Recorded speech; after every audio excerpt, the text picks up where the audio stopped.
විශ්ව පියස. තෙරුවන් සරණයි දෙපිටයි.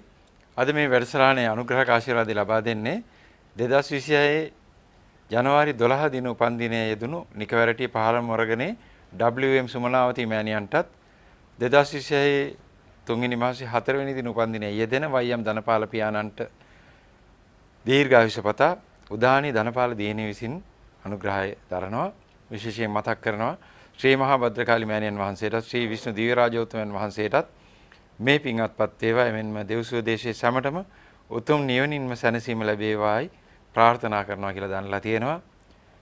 උදානි ධනපාල අපේ දෙව්සුව දේශයේ ආදරණීය දියණියගේ ප්‍රාර්ථනාවන් ඒ ආකාරයෙන් විශේෂ සිද්ධ වේවා. පවුලේ සියලු දෙනාටත් එතුමිය ඇතුළු සියලු යහපත් උදා වේවා. නිදුක් නිරෝගීමත් භාවයටපත් වේවා. ඒ උපන්දිනය දෙන මෑණියන්ටත් පියාණන්ටත් චිරාත් කාලයක් නිරෝගීව ජීවත් වෙන්නට ප්‍රඥාවට විවරෙන්ට වාසනාව ලැබේවා කියලා අපි ආශිර්වාද කරනවා. අපි අලුතෙන් ගෙයක් හැදුවාම නැත්තම් ගෙවල් මාරු කරාම අපිට ලොකු ප්‍රශ්නයක් තියෙන වෙලාවක් තියෙනවා. ඒ තමයි දිශාගත කිරීම. සමහර අය මම මේක අහන නිසා මම කල්පනා කරා පොඩ්ඩක් කියලා දෙන්න. සමහරවම බුදු පිළිම තියන්නේ කොයි පැත්තටද කියලා. නිවසක බුදු පිළිමයක් අපි තියලා වන්දනා කරනවනේ ඇතුලේ. එහෙම නැත්නම් එළියේ තනකත් පොඩි මල් පෙරක් හදලා පහන් පෙරක් හදලා තියෙන සිරිතක් තියෙනවා. නිවස ඇතුලේ තියෙන එක ඉතාම හොඳයි. අපි ගරු කරන, අපි ආදරය කරන, අපිට පිහිට ලැබෙන, අපේ විශ්වාසයේ මුදුන් මල් කඩ වෙන අපේ බුදුරජාණන් වහන්සේගේ පින්තූරේ නැත්නම් මරියතුමි නැත්නම් යේසුස් වහන්සේගේ පිළිම තියෙනවා නම් ඒ පින්තූරය තබා ගැනීමේ වරදක් නැහැ. හොඳ දෙයක්. ඒකට අපිට උන්වහන්සේලා සහ උන්වහන්සේලාගේ ඉගැන්වීම් සිහිපත් වෙනවා. මොකද අපි මොන හරි දැක්කම මේක මතක් වෙන්නේ. ෆ්‍රිජ් එක දිහා දැක්කම තමයි මතක් වෙන්නේ ෆ්‍රිජ් එකේ තියෙන දේවල් එක්ස්පයර් වෙලාද දන්නේ නැහැ කියලා බලන්න. ෆ්‍රිජ් එක දැක්කම මතක් වෙන්නේ. ඒ වගේ අපිට ගෙයින් එළියට යනකොටනේ උණු වතුරක වැහුවාද නේ? ඒ ප්‍රශ්න ගොඩක් තියෙනවා. ඒ වගේ අපිට අපේ අදහන සාතුරයන් වහන්සේගේ පින්තූරේ නැත්නම් පිළිමේ දැක්කම අපිට මතක් වෙන්නේ ඉගැන්වීම, ಗುಣ. ඒක නිසා හි වටිනාකමක් තියෙනවා. හුඟක් අය කියනවා මේ පිළිම වන්දනාව. මොකෝ? ඇයි? වන්දනාවේදී මොනවද සිද්ධ වෙන්නේ? ඒක ඊටාම හොඳ දෙයක්. වැඩිහිටියන්ට, පිදියේ යුත්තන්ට, අපේ මුනිවරයන් වහන්සේලාට හොඳ දෙයක් වන්දනා කරන එක. කාට නමුත් හොඳයි.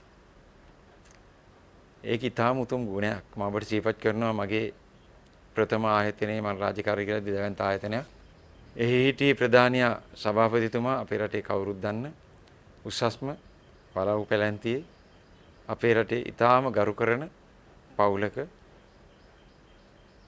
සමාජිකයෙක් කවුරුත් දන්නවා. මම මේ වෙලාවේ නම කියන්න සතුටු වෙන්නේ නැහැ මම අවසර ගත්තේ නැති නිසා. නමුත් සිද්ධිය මම කියන්නම්. ඔබ විශ්වාස කරනවද අවුරුද්ද එළඹුණාම අපි කාගෙත් 3000 විතර සෙනගගේ චාමන් රටක් දන්න දැවැන්තයා තමන්ට වැඩි වෙරිමල්ලා හැට ගිහිල්ලා බුලත් දීලා වඳිනවා කියලා විශ්වාස කරනවා ආයතනේ. අතු ගහන අය, টয়ලට් සුද්ධ කරන අය, කම්කරු මෙතන 400ක් එතනම ඉන්නවා. ඒ තවත් අංශවල නොඑක් අය ඉන්නවා. තරහතිරම බලන්නේ නැතුව බුලත් අතක් දීලා ඒ වැඩිහිටියන්ට වන්දනා කරනවා කියලා ඔබ පිළිගන්නවා. එතකොට හැමෝම ආදරේ. අදටත් ආදරේ. අපිත් ආදරේ. මගේ ඊටාම හිතවත්. කොයි දැක්කටක් ගාලා මගේ ළඟට හරි ඇවිල්ලා කතා කරන නිහතමානී කෙනෙක්. පුදුමාකාර නිහතමානී මේ වීඩියෝ දකින පත්තර කන්තුරු ජීවිතය දන්නයි මේ කවුද කියලා දන්නවා. පුදුමාකාර නිහතමානීකමත් තියච්ච කෙනෙක්. ඒ නිසා හැම සේවකෙක්ම ආදරේ. අනිත් දවස්වලට යක් බොස් ඒ විදිහට ඉන්නවා හැමෝටම නියම කරනවා අස් කරනවා අයස් කරනවා ඒ වැඩේ හරියටම කරනවා.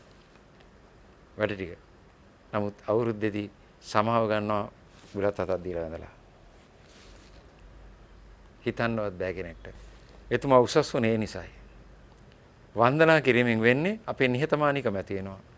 නිහතමානීකම ඔබේ ෆ්‍රීකවන්සි එක ඉහළට යවනවා. දෙවියන්ට වන්දනා කරනවා ඉන්දියාවේ නම් උදිරි ගිහිල් ඔක්කොම කරලා සමා කරව භගවාන් කියලා හින්දි භාෂාවෙන් සමා කරගන්නවා දෙවියන්. අච්ඡයන් කම මේ භන්තේ භූරි පඤ්ඤ තථාගත කියලා අපි බුදුරජාණන් වහන්සේ සමා කරගන්නවා.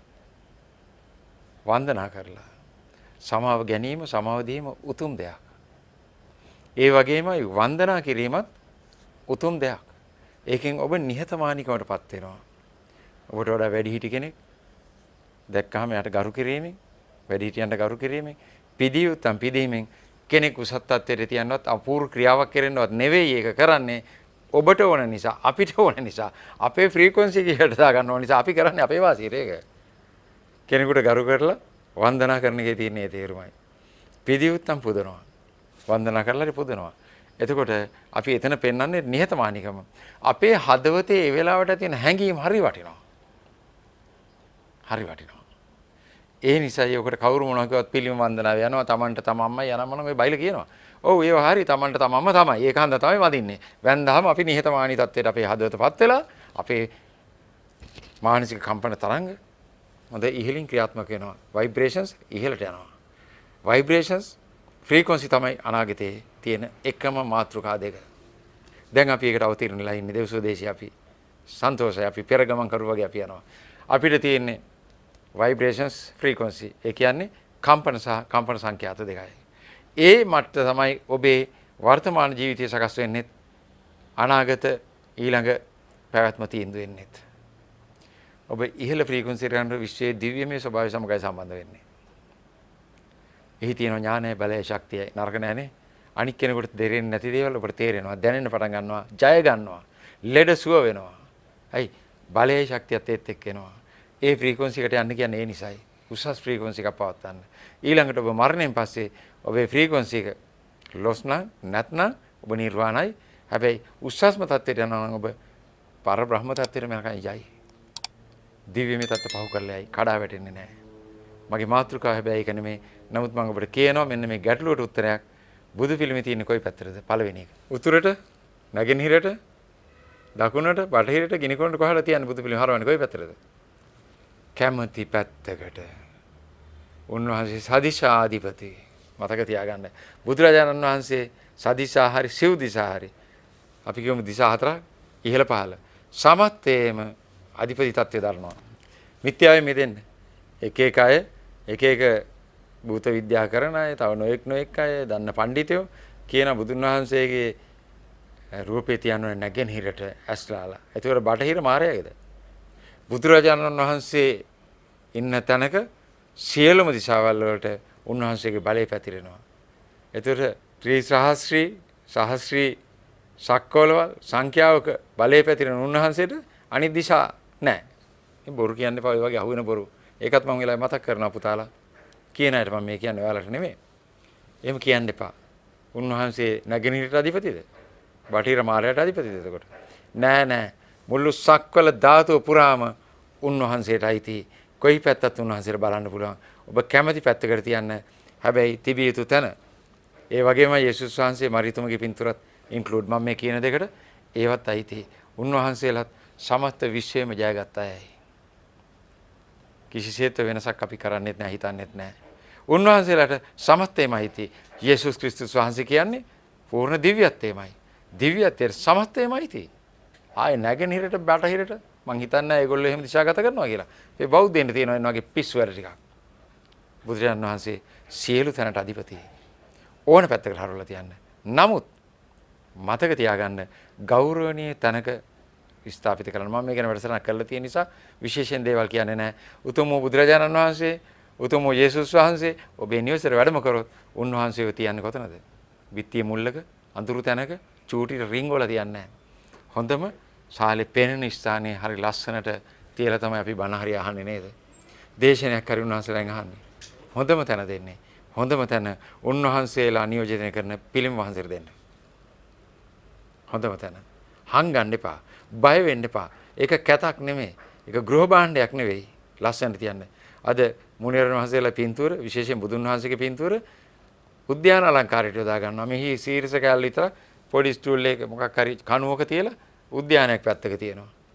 භාවනා කරන ගල් පිළිමයක් ගිහිල්ලා තියෙන උද්‍යානය ලස්සන කරගන්න. උද්‍යාන අලංකරණ කරන දෙන්නේ මේ ශ්‍රේෂ්ඨ උත්තමයා. ඒක මතක තියාගන්න. හරි. ඔයාගේ වත්ත ලස්සන කරන්නවත්, ගේට්ටු මුර කරන්නවත් යොදා ගන්න එපා මුනිවරණ වහන්සේලාගේ පින්තූර. ඒක ගැලපෙන්නේ නැහැ. එයින් ඔබේ කම්පන සංඛ්‍යාතේ පහළට යනවා. ඒ මෝඩ කල්පනාව නිසා. ඒක කරන්න එපා. මගේ මාතෘකාව ඒකත් නෙමෙයි. මම ටිකක් විස්තර ටිකක් කලින් කිව්වේ. මගේ මාතෘකාව ඇඳ. ලොකු ප්‍රශ්නයක් නේද? ඇඳ කොයි පැත්තට තියන්නේ කියන එක. කාමරේකට ආවම අලුතින් ගෙයකට ගියාම අලුත් නිවසක් හැදුවාම නැත්නම් ඔබ නිවසේ ගෘහ භාණ්ඩ මාරු කරනකොට හරියට බලනවා කොයි පැත්තටද හිස දාන්නේ. බස්නාහිරේ හිස දැම්මොත් මලමිනියක්. මරුණාම තමයි බස්නාහිරට දාන්නේ. ඇයි? නැගෙනහිරට හිස දැම්මොත් පණ එනවා. පණ තියන අයනේ නැගෙනහිරට ඔළුව දාන්නේ. ඒකන්ද බස්නාහිරට ඔළුව දානවා පණ එයි කියලා. හරි. ඒකන්ද නියම කරන්නේ නේද? ඒ වගේ එක එක විද්‍යාවල් වල මෙහෙම කියනවා අරයා මෙහෙම කියනවා කියලා කියයි. මලයිර කියයි මෙහෙන්. මාත් කියන්නේ මලයිර කියලානේ. ඔව්. නමුත් අපි ඇත්තටම බලමු කොයි පැත්තටද දැමිය යුත්තේ කියලා. එච්චරයි. හුඟක් අය නැගෙනහිරට හිස දාන්න කැමති වෙනවා. බටහිරට කකුල්. සමහර කාමරවල එහෙම දාගන්න බැරුව හුරස් පටස් වෙලා යන වෙලාවල් තියෙනවා. නමුත් ඔබ දන්නවද වඩාත්ම ගැළපෙන්නේ කොයි පැත්තටද කියලා? ඔබට අවශ්‍ය පැත්තකට දාන්න ඒකේ ලොකු අවුලකුත් නැහැ. ඒකත් මම ඔබට මතක් කරනවා. ඔබට පහසු විදියට හිස දාන්න. හිත හරියට තියෙන එකයි වටින්නේ. හිස නෙමෙයි. හිත දිශාගත කරගන්න හරියට යහපත් දෘෂ්ටිය ඔස්සේ. ඒක තමයි පළවෙනි අවවාදය. හිතයි වැදගත් හිසට වඩා. ඒ නිසා දිශාව බලපාන්නේ හිසට වඩා හිතටයි. ඔබේ හිතට නිවැරදි දෙන්නයි ඔබ නැගෙනහිරට දානවා බස්නාහිරට දානවා. ඒක වෙන බස්නාහිරට දාන්නේ නැහැ. නැගෙනහිරට දායි. තව එක එක දිශාවලට දායි. තව කවුරු පොක පඬිත අය ඉන්නවනේ. උගස් නුගත් පඬිතු දෙකොල්ලක් ඉන්නවා. මෙහෙට දාන්න. එතකොට යාගේ ලෙඩේ හොඳ වෙනවා. එහෙමත් කියන වෙලාවල් තියෙනවා. ඇත්තටම මෙහෙම වෙනවද? ඔව් ඇත්තටම වෙන දෙයක් තියෙනවා. අද මම ඔබට ඒකයි කියලා දෙන්න යන්නේ. මොකද්ද? මාලිමා කට්ට දැකලා තියෙනවනේ. මාලිමාව කියන පාලක පන්තිය ගැන නෙවෙයි කියන්නේ උපකරණ ගැන. මම ඒව ගැන කතා කරන්නේ උපකරණය. මේ උපකරණය අපි කරන්නේ උතුර හොයාගන්න එක. එතකොට මේක හැමතිස්සෙම උතුරට හැරෙනවා. ඉතින් ඔකට කියනවා උතුරේ උත්තරද්‍රවයේ තියෙන දැවැන්ත චුම්බක කන්දක් නිසා මේ චුම්බකත්වයක් තියෙනවා උතුරේ ඉඳලා දකුණු පැත්තට රේඛාවක්. එහෙම කියනවා. තව අය කියනවා පෘථිවියේ චුම්බකත්වයේ ක්‍රියාත්මක වෙන්නේ උතුරේ සිට දකුණට කියලා. කෙසේ නමුත් මාලිමා යන්ත්‍රයේ කටු උතුරට හැරෙනවා. මොකක් හරි හේතුවක් තියෙන නිසා. එතන මැග්නට් එකක් කාන්දමක් තියෙන නිසා කාන්දම් ක්‍රියාකාරීත්වය කියලා අපි දන්නවා. ඔබට හිස දාන්න හොඳම පැත්ත උතුරයි. පුළුවන් නම් නැත්තම් ඒක ලොකුට හිතන්න ඕනේ නැහැ. පුළුවන් නම් උතුරට හිස දාන්න රෝගී අයට මේකේ යහපතක් වෙන විශේෂයෙන් රුධිර වාහිනී පද්ධතියේ ආබාධ තියෙන අය. හાર્ට් ප්‍රශ්න වෙන්න පුළුවන්. ඒ සම්බන්ධ රුධිර වාහිනී පද්ධතියේ ආබාධ නිසා තමයි හුඟක් ලෙඩ හැදෙන්නේ. එතකොට ශරීරෙත් තියෙන යම් යම් ආබාධ සුව වෙන්න පටන් ගන්නවා. කොහොමද ඒක වෙන්නේ? ඔබේ රුධිර වාහිනී පද්ධතියේ මේ නහර ඔස්සේ ලේ ගමන් කරනවා. මේක දන්නවා. එතකොට අපි නිදාගන්නේ ෆ්ලැට්. බීම හරි බීම නම් නිදාගන්න කෙච්චර හොඳ නැහැ. උඩු මහල නම් කමක් නැහැ. මොකද පහළ ඔක්සිජන් පරිමාණ හුඟක් අඩුයි. ඒක නිසා තරමක් ඉහළක නිදාගත්තර කමන්නේ. ඔබ රෝහල් වල එහෙම දැකලා ඇති. ඒ ස්පිරිතාල වල තියෙන ඇඳ බෙඩ් එක තරමක් උසයි. එහෙම උසට හදලා තියෙන්නේ ඒවා පරීක්ෂා කරන්න දොස්තර මහත්තයලාට නෝනලාට කැම ලේසි නිසා. එහි නැත්තම් බීමට නැමිලා මෙයා හොයන්න එපා. ඒ නිසා ඒගොල්ලෝ හුඟක් පිළින් තියෙනවා. ඒකට මේවා පරීක්ෂා කරන්න ලේසි නිසා. නමුත් ඒකෙන් සිද්ධ වෙන තව වැඩක් තියෙනවා. මොකද්ද ඒ? පොළොවෙන් ඉහළ තියෙන නිසා වාසි දෙකක් තියෙනවා. ඔබේ ඇඳත් මෙහෙම තියෙනවා හොඳයි. එක වාසියක් තමයි පහළ තියෙන නරක දූවිලිය මේවා යන්නෙත් නැහැ. කාබන් ඩයොක්සයිඩ් වගේ බර වායු ඇතුළු වෙන්නේ නැහැ. ඉහළට යනකොට ඔක්සිජන් පරිමාණය ටිකක් හොඳයි සාර්ථකයි. ඒ නිසා ඉහළ නිදා ගන්න එක හොඳයි පළවෙනි එක. දෙවෙනි එක ආධ්‍යාත්මික පැත්ත. නොපෙනෙන බල ශක්තියෙන් අඩි 3කට පහළින් ක්‍රියාත්මක වෙන හුඟක් වෙලාවට. ඒවා බර ශරීරය ලෝ ෆ්‍රීකවන්සි පහළ ඒවා මේ රෝගියාට වදින්නෙත් නැහැ. ඒක නිසා ඒක නොහිතම සිද්ධ වෙන බෙනිෆිට් එකක්.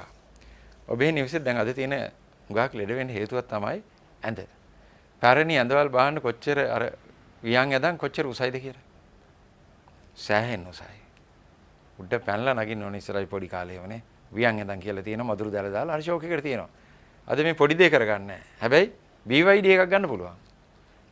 විට්ටමත් තියෙන ඇඳක් අරගෙන net එකක් දාලා කෘමි සත්තුන්ගේ ඔක්කොගෙම බේරිලා හොඳ ෂපානකේ නිින්දක් දාන්න බෑ. ඊට වැඩි ලක්ෂ ගාණක් ගෙවලා BYD එකක් ගෙනාගෙන මරුතුරුලට යන්න පුළුවන්. හැමෝටම BYD නෑ. මම මේ තියෙන නැත්තන් ගැන කියන්නේ. මම කියන්නේ වියදම් කරන්න ඒවට පුළුවන්. ඔබට පුළුවන් නම් උස්ස ඇඳක් හදා ගන්න. අද තියෙන ඇඳන් වෙනුවට තියෙන කෙලිම මෙට්ට බිම. නැත්තම් මෙට්ට දෙකක් තියෙනවා. එහෙම නැත්තම් බිම නිදාගත්තා සමානයි. විට්ටම කියලා එකක් තියෙනවා ඇඳේ. හදිසියකට නැගිට ගන්න ඔලුව සනොත් අල්ලලා නැගිටින්න තමයි ඒක තියෙන්නේ. අද ඒ වගේ නෑ. ඒ වෙනුවට එතන බිත්තියක් තියෙනවා බිත්තියේ කුෂන් එකක් හදලා තියෙන ඔලුව පැලෙන එක වලක් ගන්න. නමුත් බලන්න ඒ වෙයි දෙපැත්තේ තියෙනවා හුඟක් ඇඳන් වල කූරු ගහලා තියෙන්නේ. හදිසි අසනීපයක් වුණා හැරෙන්න උනොත් අල්ල ගන්න පුළුවන් එන්න. මේ වගේ දේවල් දැන් ගෘහ කර්මාන්ත භාණ්ඩ වලින් ලී වඩු කර්මාන්තිනුත් අයින් වෙලා තියෙනවා. ඒක කනගාටුවක්. නිවැරදි තැන නෑ ඒවා මොනවට තියෙන්නේ කියලා. ඒ ගරාදී තිබුණේ ඒකටයි. අල්ල ගන්න පුළුවන් වෙන්න. සමහර අයගේ වෛරුද්ධය දාන්න මෙහෙම දෙපැත්තෙන් ඇඳි දෙකකුත් තිබුණා. අල්ලගෙන බහින්න. විදේශ සඳහන් වල බඳ කරලා තියෙනවා ගියර් එකක් වගේ එකක් තියෙනවා රෝගීන්ට දීලා. ඒක අල්ලගෙන එහාට මෙහාට හරවන්නත් පුළුවන්. ඒ විදිහට යාට පෙරලෙන්න පුළුවන් ඇඳි එහාට මෙහාට. එහෙම නැදන් විදේශවල තියෙනවා. ඔබේ ඇඳ තරමක් උසයි නම් හොඳයි. ඊළඟට අපි නිදාගන්නේ ඒකේ ෆ්ලැට් පැත්තට මෙහෙම තුනියට. තුනී වෙලා. එතකොට මෙහෙම ඇලේට නිදාගන්නේ නැහැ. කෙලිම මෙහෙම. එතකොට මේ රුධිර ධාවනි හරියාකාරව සකස් වෙනවා. ඔළුවට ලේ යනවා. ඔළුවේ ඉඳලා සුලගලුන්ට ලේ යනවා. අතිරේක වශයෙන් කිව්වොත් ඔබ යෝග විද්‍යාව දැකලා ඇති ඔළුවෙන් හිට ගන්නවා. එහෙම තියෙනවා. අභ්‍යාස කීපයක් තියෙනවා ඔළුවෙන් හිට ගන්න. අපිත් කරා. එතකොට මේ දවස් 30ෙම පහළට බහලා තියෙන ලේ බරයි පහළට ගමන් කරනවා. ඒ ටික ආයෙ නැවත ඔළුවට ලේ යනවා. හොඳට මොළයට ලේ යනවා. ලේ ඔස්සේ තමයි ඔක්සිජන් ලැබෙන්නේ මොළයට. ඔක්සිජන් නැතුව කල්පනාවක් නැති වෙනවා. ඒ නිසා හොඳ සිහි බුද්ධියක් කල්පනාවක් පව ඇති වෙනවා. ඔය ඉඳලා හිටලා හරි ඔළුවෙන් හිට ගන්නම් පුළුවන්. එහෙම නැත්නම් ප්‍රශ්නකුත් නෑ. අද ලංකාවම ඔළුවෙන් හිටගෙන තියෙන හන්ද එතන ලොකු ගැටලුවක් ඇති වෙන්නේ නැහැ. අපි ඔක්කොම ඔළුවෙන් හිටගෙන තමයි ඉන්නේ දැන්ට. මිලුවක් කරේ. පුළුවන් නම් එහෙම ඉන්න. ඔබට එහෙම ඔළුවට ලේ සප්ලයි එක අඩු වෙනවා. ඒකට ඔක්සිජන් අඩු වෙනකොට කැරකිල්ල වගේ එන්නේ. එතකොට මේකට කරන්න පුළුවන් අපූර්ව උපක්‍රමයක් තියෙනවා.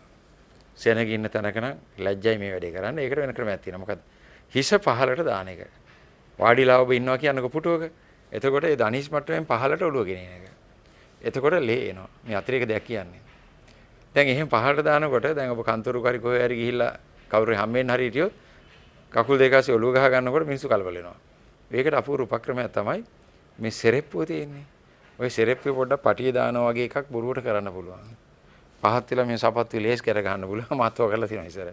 කාටවත් සැකහිතෙන්නේ නැහැ. එහෙම නැත්නම් මිනිස්සුරි කාටවත් නොතේරෙන්න පෑනක් වගේ කරන් බිම දාලා අහුලන්න. චුට්ටක් ගලා මෙහෙම අතපය අහුලන්න. අර ඔළුවට ලේ කියම අර කතන්දරේ ආයෙ හරි ගිහින් කල්පනා වෙනවා. පීනසේ තියෙන හැට නම් ඕක දැම්ම ගමන් සෙමටිකම හැට ඇවිල්ලා කනුත් ඇහෙන්නේ නැති වෙනවා කම්පිරෙනවා. ඒක පීනසට අදාළ දෙයක්. ඒතර මෙන්න මේකත් ඉගෙන ගන්න ගමන් අපි ආයෙ ඇඳේ කතාවට යන්න. ඇඳ උතුරට දාන්න කියලා මං කිව්වා දකුණට පාද දාන්න කියලා. ඇයි? මේ රුධිර ධාතුවේ ඔබේ රුධිරයේ තියෙනවා යකඩ අයන, ධන අයන. මේවා එක එක විදිහට සකස් වෙලා තියෙන්නේ. මේ පැටර්න් එක ලස්සනට සකස් වෙනවා. ඔබ උතුරට දකුණට හිසයි පාදයි දාලා නිදාගත්තාම බොහොම රිලැක්ස්. එතකොට මේ අයන ලස්සනට රුධිර ද්‍රවයේ තියෙන මැග්නටිසම් එක හරහා එහෙමනේ අපි කියන්නේ. පෘථිවි කාන්දම් වල එක සමගම සමපාතව හැරෙනවා හරි පැත්තට. ඒ රේඛාවට අනුව සකසෙනවා විකෘති විදිහට රුධිරය තුල මේ යකඩ අයන නැහැ. මේක අපූර්ව ඍෂි උපක්‍රමයක් ශරීරය නිරෝගීව තියාගන්න. ලේ ධාතුවේ තියෙන සංඝටක ටික ලස්සන පිළිවෙලට තියෙනවා එතකොට. විශේෂයෙන් එහි ශක්තිය තියෙන්නේ මෙන්න මේ අයන මතින් තමයි රුධිරයේ ශක්තිය ගමන් කරන්නේ. ඉතින් එතකොට ඒක පිළිවෙලට තිබුණාම ඒ වැඩේ ලස්සනට සිද්ධ වෙනවා. මොනවා හරි රුධිර ධාතුව සම්බන්ධ රෝග තිබුණොත් හෘද නොඑක ඒවා මෙන්න මේවා ඇතැම්මිට 100%ක්ම සුව වෙනවා. නැත්නම් ගොඩක් අවම වෙනවා. ඔබට වැඩි කාලයක් ජීවත් වෙන්න පාව පුළුවන් වෙනවා. ඒ නිසා ඔබ හිස දාන්න පුළුවන් හැම වෙලාවකම උතුරට දකුණට හිස දාන්න. නැත්නම් ඔබ කැමති නම් නැගෙන හිට පස්සේ නේද දාන්න ප්‍රශ්නයක් නැහැ. මම මේ කියන්නේ මම දන්න දේ, දැනගත් දේ මේ ආකාරයෙන් හිස දාන්න. එතකොට බුදුරජාණන් වහන්සේ උතුරට හිස දාලා සතපිච්ච කෙනෙක්. එimhe සඳහන් වෙනවා. ඒක උන්වහන්සේට නම් අවශ්‍ය වෙන්නේ නැහැ. උන්වහන්සේ සම්‍යක් සම්බුද්ධයි. උන්වහන්සේට ශරීරය තුළ ඕන දෙයක් අධිෂ්ඨානයෙන් කරන්න පුළුවන් උත්තරමයක්. නමුත් මොන ක්‍රමයකින් හරි උන්වහන්සේ එහෙමයි සතපිලා තියෙන්නේ. අපිත් ගෝලෙ විදිහට හරි අපි මේ දෙක කරොත් ලොකු බෙනිෆිට් එකක් ගන්න පුළුවන්. පුළුවන් හැම වෙලාවකම. බැරි වෙලාවට අනේ මං ඉන්නේ මගේ කාමරේ දාන්න බෑනේ මේ පැත්තට ඔළුව කියලා ඉතින් මැසේජ් දාන්න එපා. බැරි නම් නිකන් ඒක ප්‍රශ්නයක් නැහැ. පුළුවන් වෙලාවට එහෙම ඉන්න. බීම පැදුරක් කියලාගෙන හරි උඩුමහල ඉන්නවනම් ඉන්න. පහළ නම් පැදුර වෙලන එක එච්චර හොඳ නැහැ. ප්‍රශ්නයක් නැහැ. ඔබට කැමති නම් අවුලක් නැහැ. මේ කියන දේවල් ඔබට පුළුවන් අය පුළුවන් විදිහට කරන්න. බැරි අය විශ්වාස වෙන්න අවශ්‍යතාවයක් නැහැ. මොකද එහෙම නොවුණා කියලා ඔබට හෙනහතපත් වෙන්නේ නැහැ. බය වෙන්න එපා. නැත්නම් දැන් අද ගෙදර ගිහින් ඔක්කොගෙම උන් අදන් ටික හරෝපියා උතුරට කියලා ජරමර කරන්න යන්න එපා. දැනුවත් වීම සඳහායි කියන්නේ. ඔබට නිතරම රුධිරය සම්බන්ධ රෝග තියෙනවා නම් try කරලා බලන්න. ලොකු වෙනසක් වෙනවා ශරීරේ. අර මාලිමා කටුව උතුරට දකුණට හැරෙනවා වගේම ඔබේ ශරීරයේ තියෙන යකඩ අංශු මේ අනුව පෙළ ගැහෙනවා. විකෘති විදිහට එහාට මෙහාට දුවලා ඒ රුධිරයේ තියෙන සංඝටක පෙළ ගැස්ම වෙනස් වෙන්නේ නැහැ. ඒ තුලින් ඔබට සහනයක් දැනෙනවා. මොකද රුධිරයට පහසුවක් දැනෙනවා. ඒතකොට රුධිරය හරියාකාරව ගමන් කරනවා. ඒ නිසා හදවතට පහසුවක් දැනෙනවා. හදවතට පහසුවක් දැනෙනකොට හෘද මනස එතන ඔබේ ක්‍රියාකාරීත්වය වෙන මනසට ඒ පහසුවම තේරෙන්න ගන්නවා. ඒ සහැල්ලුවම දැනෙනවා. එතකොට ඔබට විශ්වයේ විඥානයක සම්බන්ධ වීම, විශ්ව ශක්තිය ලබා ගැනීම, ජීව ප්‍රාණ ශක්තිය අවශෝෂණය වීම සියල්ලම වඩාත් පහසුවෙන් සිද්ධ වෙනවා. ඒ නිසා ඔබේ දැනුවත් වීම සඳහා විතරක් මම මේ කියන්නේ. මෙන්න මේ පැත්තට ඔබ ඇඳ දාගත්තොත් ඔබට ලොකු වාසියක්, සුව පහසුවක් අත් වෙනවා. ඒක තමයි ඍෂි වේදේ තියෙන්නේ. හුඟක් යනවල ඔබ අහලා තියෙනවා නැගෙනහිර හිස දාන්න, බස්නාහිරට පාද දාන්න කියලා. ඒකේ සූර්යාගේ පැත්තට අපි ගරු කරනවනේ කොහොමද? සූර්යා නිසානේ අපි ජීවත් වෙන්නේ.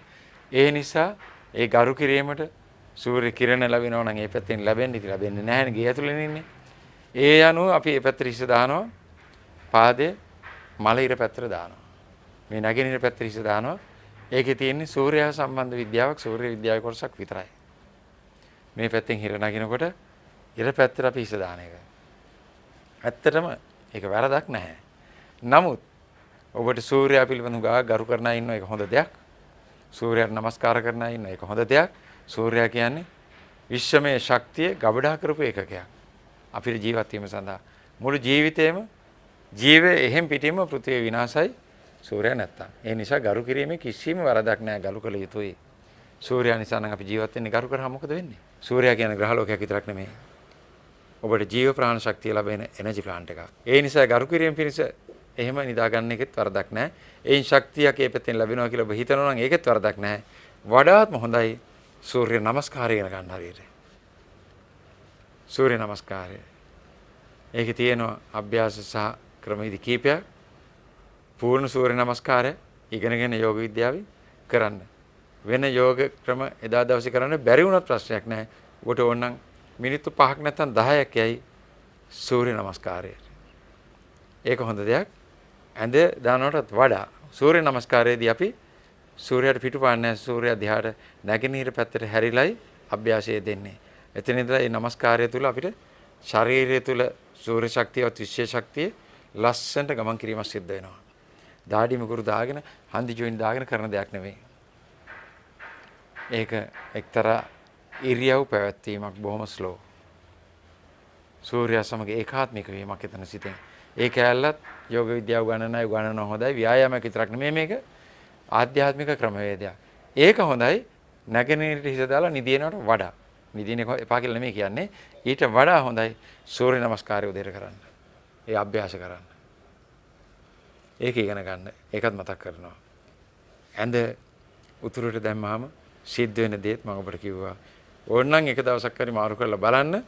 රාත්‍රියේ නිින්දට ගිහිල්ලා උදේ නැගිටිනකොට වෙනදට වඩා ලොකු ප්‍රබෝධමත් ගතියක් ඔබට අනිවාර්යෙන් දැනෙනවා. හිසේ කැක්කුම් අර බර ගතියවල මුකුත් තේරෙන්නේ නැහැ. මොකද මේ රුධිර ධාතුවේ යකඩ අයන නිසියාකාර පෙළ ගැස්ම නිසා නියමාකාරයෙන් ශක්තිය පරිවහන වීම නිසා ඔබට තියෙන තත්ත්වයක් ඒක. මේකත් ඔබේ දැනුවත් වීම සඳහා වුණා මම අද කිව්වා. පුළුවන් නම් පුළුවන් එහෙම කරගන්න. රුධිරය නිසා ඇති වෙන රෝග බහුමයක් තියෙනවා. ඒ රෝග වලට ලොකු සහනයක් ලබා ගන්න පුළුවන් මේ ක්‍රමයෙන්. මේකේ විද්‍යාත්මක පැත්ත මම ඔබට කියලා දුන්නා. ඒ වගේම ආධ්‍යාත්මික පැත්තත් තියෙනවා. ඒ ඔක්කොම එකයි මම ඔබට මේ නිර්දේශ කරන්නේ.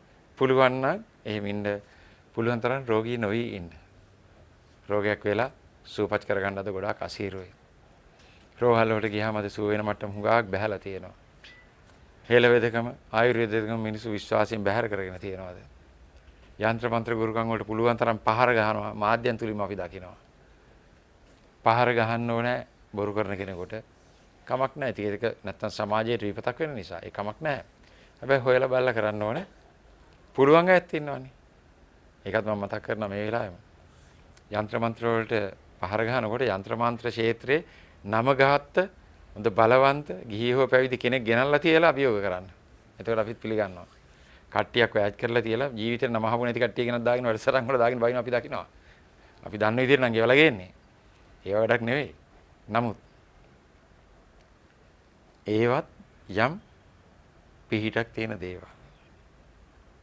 ඊළඟට මගේ වැඩසටහන් වලට එනවා සුවපත් කරන්න.